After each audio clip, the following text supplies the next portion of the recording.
जय माता दी। माँ शैलपुत्री सदा आप सभी की रक्षा करे। नवरात्रि के प्रथम दिन माँ भगवती के प्रथम स्वरूप माँ शैलपुत्री की पूजा की जाती है। प्रिय श्रोताओं, आज के इस वीडियो में आप सुनेंगे माँ शैलपुत्री की संपूर्ण कथा। हिमालय की पुत्री होने के कारण इन्हें शैलपुत्री कहा जाता है।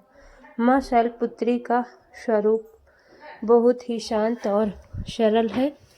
माँ शैलपुत्री के एक हाथ में त्रिशूल और दूसरे हाथ में कमल का पुष्प शोभायमान है। नंदी बैल पर सवार माँ शैलपुत्री को वृषण और उमा के नाम से भी जाना जाता है। माँ शैलपुत्री के विषय में जानने से पहले उनके पुनर्जन्म की कथा सुनना अत्यंत आवश्यक है। दक्ष प्रजापति ब्रह्मा जी के मानस पुत्र थे और उनकी कई पुत्रियां थीं। सभी पुत्रियां गुणवती थीं, लेकिन दक्ष प्रजापति के मन में संतोष नहीं था। वे चाहते थे कि उनके घर में एक ऐसी पुत्री जन्म हो जो सर्वगुण संपन्न हो, सर्वविजयी हो। तब प्रजापति दक्ष एक ऐसी ही पुत्री के लिए कठिन तप करने लगे। तप करते करते बहुत दिन बीत गए। तब भगवती आधा ने प्रकट होकर कहा, हे राजन, मैं तुम्हारे तप से प्रसन्न हूँ। मैं स्वयं पुत्री रूप में तुम्हारे यहाँ जन्म लूँगी। मेरा नाम उस समय सती होगा। मैं सती के रूप में जन्म लेकर अपनी लीलाओं का विस्तार करूँगी। और इस प्रकार भगवती आधा ने सती रूप में दक्ष प्रजापति के यहाँ जन्म लिया। देवी सती दक्ष प्रजापति की सभी पुत्रियों में अलौकिक थी। उन्होंने बचपन में ही कई ऐसे अलौकिक कृत्य कर दिखाए जिन्हें देखकर स्वयं दक्ष प्रजापति को भी विस्मय ही लहरों में डूब जाना पड़ता था।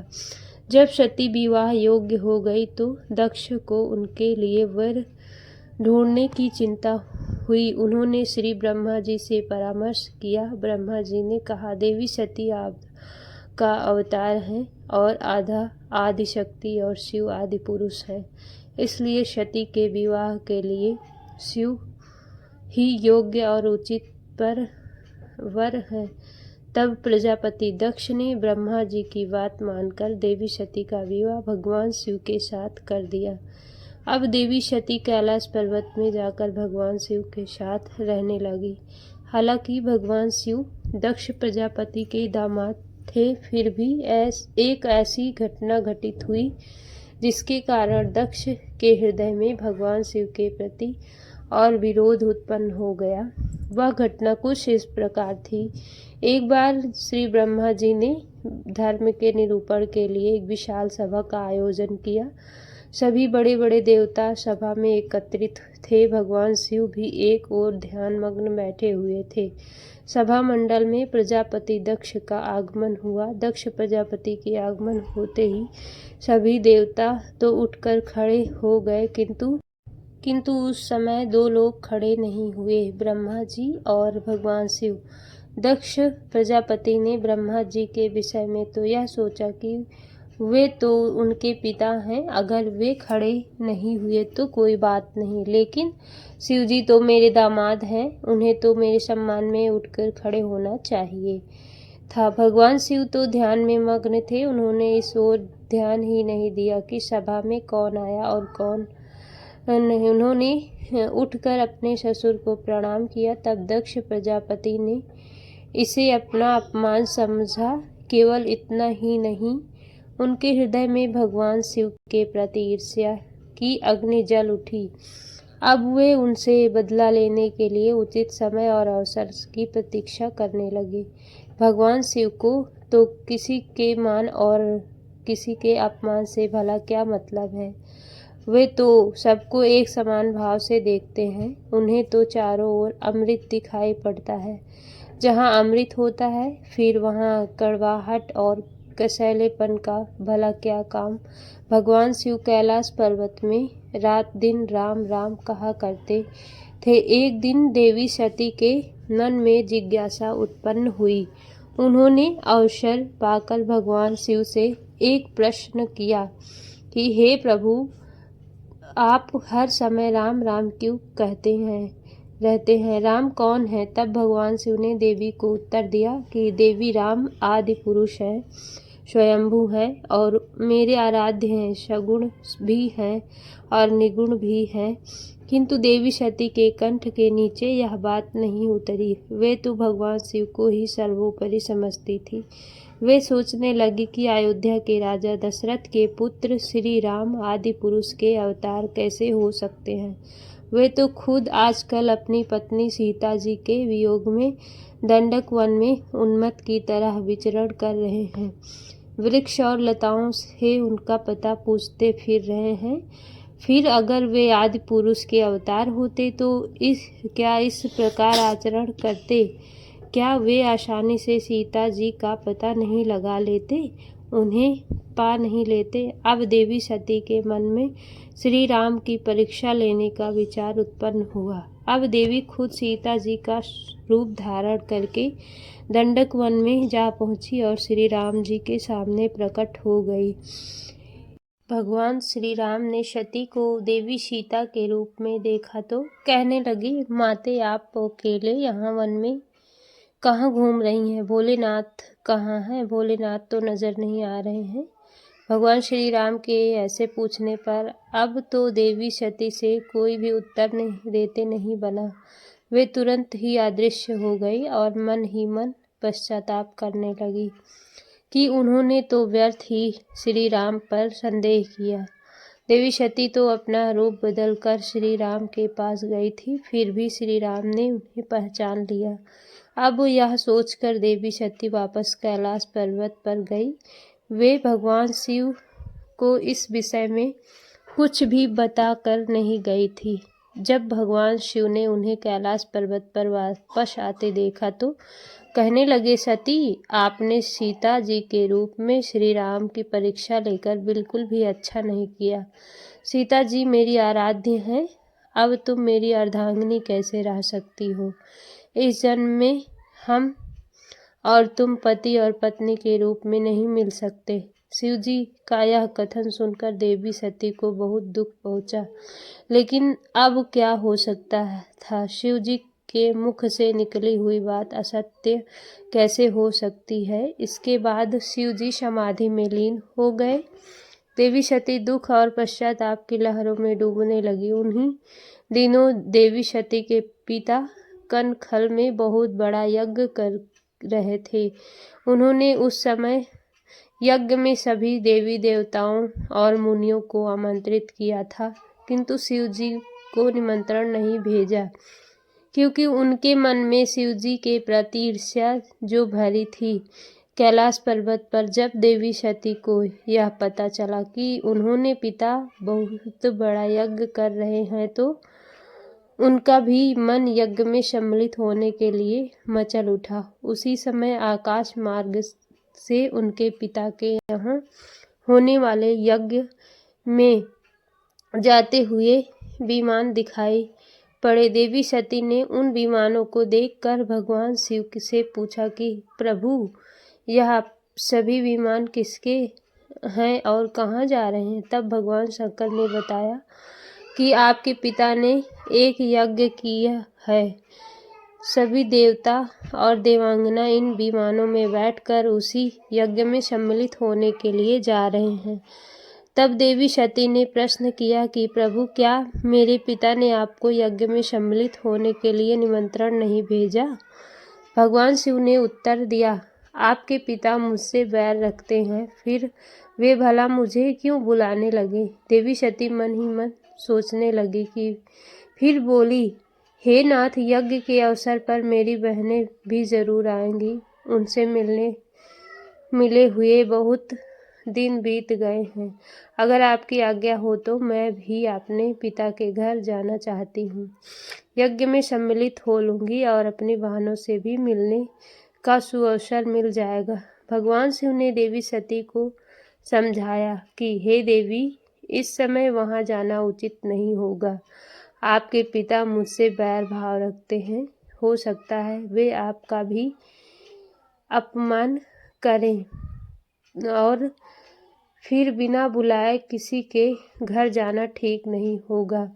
किंतु देवी सती अपने माया के जाने के लिए हट करती रही, बार बार एक ही बात दोहरा रही और उनकी इच्छा देखकर फिर भगवान से उन्हें जाने की आज्ञा दे दी। उसके साथ ही अपना एक गढ़ भी भेज दिया जिनका नाम था वीरभद्र। देवी सती वीरभद्र के साथ अपने पिता के घर गई, किंतु वहां पर किसी ने भी उनसे प्रेम पूर्वक व्यवहार नहीं किया। दक्ष ने उन्हें देखकर कहा कि तुम यहाँ पर क्या मेरा अपमान कराने आई हो? अपनी बहनों को तो देखो, वे किस तरह तरह के सुंदर अलंकारों और वस्त्र आभूषणों से सुसज्जित हैं।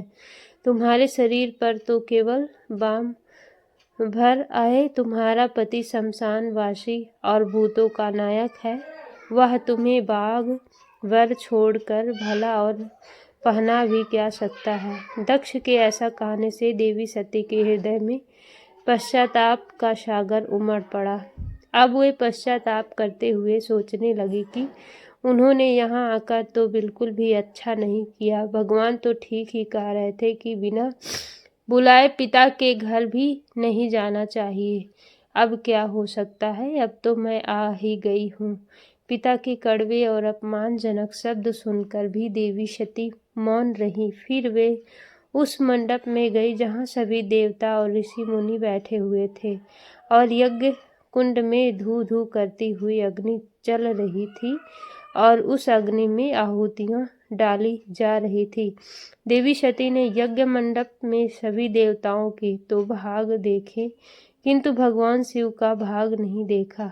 वे भगवान शिव का भाग न देखकर अपने पिता से बोली, हे पिता श्रेष्ठ, यज्ञ में तो सबके भाग दिखाई पड़ रहे हैं, किंतु कैलाशपति का कोई भाग नहीं, आपने उनका क्यों नहीं दिया? प्रजापति दक्ष ने बड़े गर्व से उन्हें बताया, पुत्री, मैं तुम्हारे पति को देवता नहीं समझता। अरे वह तो भूतों का स्वामी, नग्न रहने वाला और हड्डियों की माला धारण करने वाला है। वह देवताओं की पंक्ति में बैठने योग्य नहीं है।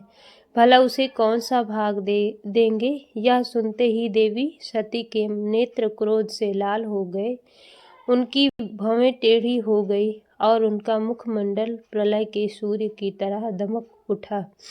उन्होंने पीड़ा और अपमान से तिल मिलाते हुए कहा, ओह, मैं इन शब्दों को कैसे सुन रही हूँ? मुझे धिक्कार है देवताओं, तुम्हें कैलाशपति के लिए इन शब्दों को भला कैसे सुन सकते हो, जो मंगल के प्रतीक हैं और जो क्षण मात्र में संपूर्ण सृष्टि को नष्ट करने की शक्ति रखते हैं। वे मेरे स्वामी हैं। नारी के लिए उसका पति ही स्वर्ग होता है। जो नारी अपने पति के लिए अपमानजनक शब्दों को सुनती है, उसे नरक में जाना पड़ता है। पृथ्वी सुनो, आकाश सुनो और देवताओं तुम भी सुनो। मेरे पिता ने मेरे स्वामी का अपमान किया है। मैं अब एक क्षण भी जीवित नहीं रहना चाहती। देवी सती अपने इन वचनों को समाप्त करके देखते यज्ञ के कुंड में कूद पड़ी और जलती हुई आहुतियों के साथ उनका शरीर भी जलने लगा। यज्ञ मंडप में खलबली हो गई, हाहाकार मच गया। देवता उठ खड़े हो गए। वीरभद्र यह सब देखकर क्रोध से कांप उठे और वे उछल उछल कर यज्ञ का विध्वंस करने लगे। यज्ञ मंडप में भगदड़ मच गई। देवता और ऋषि मुनि भाग खड़े हुए। वीरभद्र ने देवता देखते ही देखते प्रजापति दक्ष का मस्तक काट कर फेंक दिया और यह समाचार कैलाश पर्वत पर विराजमान भगवान शिव को भी पता चला। सुनते ही वे प्रचंड आंधी की तरह कनखल जा पहुँचे। देवी सती के जले हुए शरीर को देखकर भगवान शिव अपने आप भूल गए।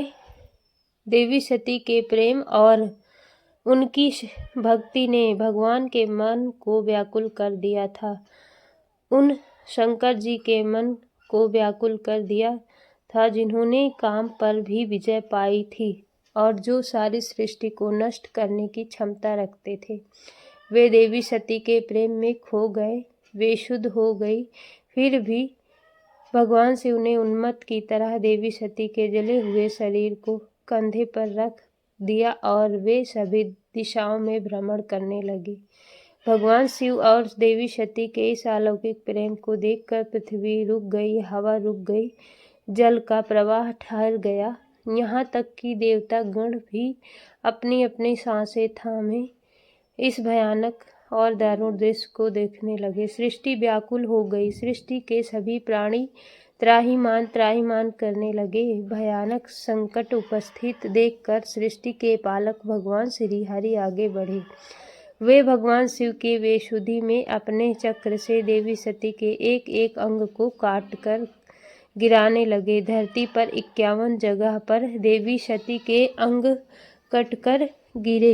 देवी सती के जब सारे अंग कटकर गिर गए तब भगवान शिव पुनः अपने आप में आए। जब वे अपने आप में आए तो पुनः सृष्टि के सारे कार्य चलने लगे। धरती पर जिन 51 स्थानों पर देवी सती के अंग कटकर गिरे थे, वही स्थान आज शक्तिपीठ के नाम से भी जाने जाते हैं। आज भी उन स्थानों में देवी सती का पूजन होता है, उपासना की जाती है। इस प्रकार यज्ञ मंडप में अपने शरीर को भस्म करने के बाद देवी सती ने हिमालय के घर पर उनकी पुत्री के रूप में जन्म लिया था। हिमालय अर्थात शैल की पुत्री होने के कारण ही उन्होंने अगले जन्म में शैलपुत्री नाम से पूजी जाने लगी। सभी मिलकर प्रेम से बोलिए, जय माँ शैलपुत्री, जय माँ दुर्गे भवानी की जय होई। यह थी आज की कथा। अगली वीडियो में आप सभी नवरात्रि के दूसरे माँ ब्रह्मचारिणी की संपूर्ण कथा सुनेंगे। आशा करती हूँ कि यह वीडियो आप लोग को अच्छा लगा होगा। यदि यह वीडियो अच्छा लगे तो आप लोग शेयर, सब्सक्राइब, लाइक, कमेंट ज़रूर करिएगा। और अगली वीडियो के लिए आप हमारे चैनल पर ऐसे ही जुड़े रहें। और हम अगली वीडियो कल दूसरे दिन की कथा फिर से लेकर आएंगे। जय माता दी। राधे राधे।